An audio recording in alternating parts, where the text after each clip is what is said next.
I was riding down the road with my wife and we were talking about a friend of ours who we have helped a lot, who is in a worse situation now than when we met them. And the question is, has any of our help to this person been useful? Has it all gone to waste?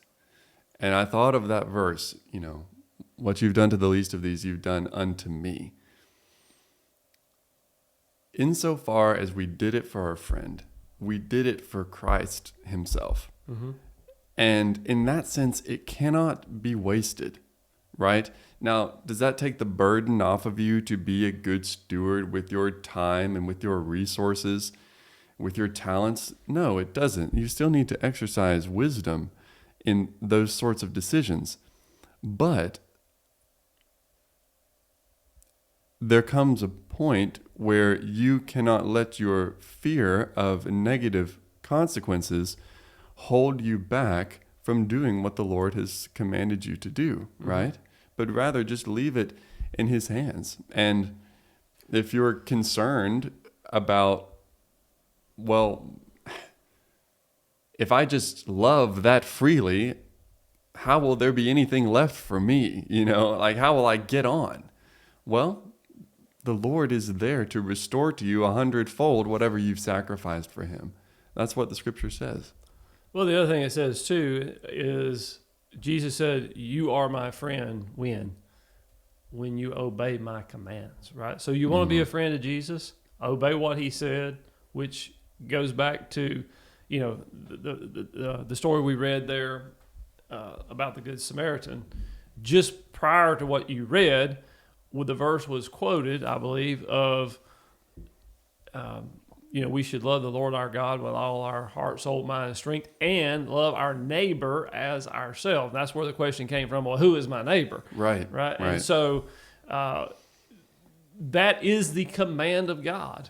And if we want to be a friend of God, a friend of Jesus, that is the command that we should be obeying. All the law and the prophets are wrapped up in those two things right there. Love God, love your neighbor, love the people, view the people as your friends. If we're talking about friendship, but we're talking kind of an expanded view of what we talked about earlier in the other podcast.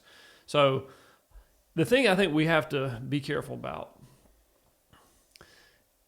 I think you're still young and, you haven't had all the, I guess, negative experiences that I've had in life, which is wonderful because I have a lot more negative experiences, you might say, to overcome.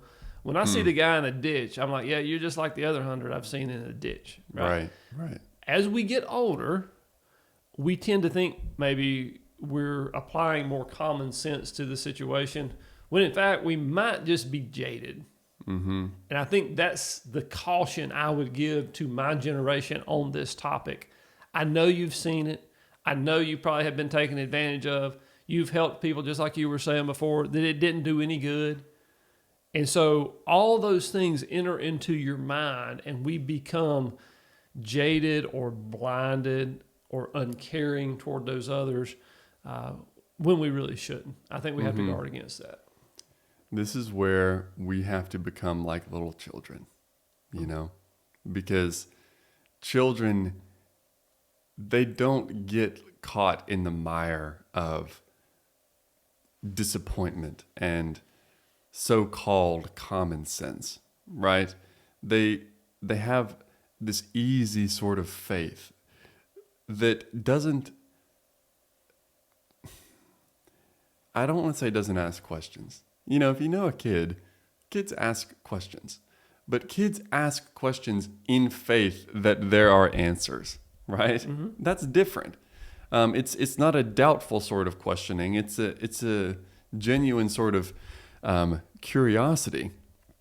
But it's not a sort of questioning that conveniently leads one to abdicate themselves of responsibility. Now, if you want to talk about being jaded, look at the Old Testament and how often the people of God turned on him. And then he would punish them, then they would come back and he would forgive them. And it happens over and over and over again. No one has better cause to be jaded than God. And yet, here we are, with the victory of Jesus Christ laid freely before us.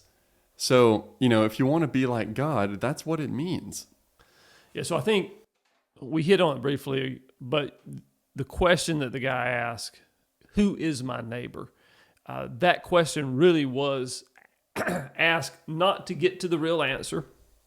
The question was asked to absolve himself of the responsibility. And so we need to be very careful of that. We need to, as you say, go back to being childlike in our questioning of really what is the real answer here. Mm-hmm. Not what is the answer that will allow me to go do what I want to do.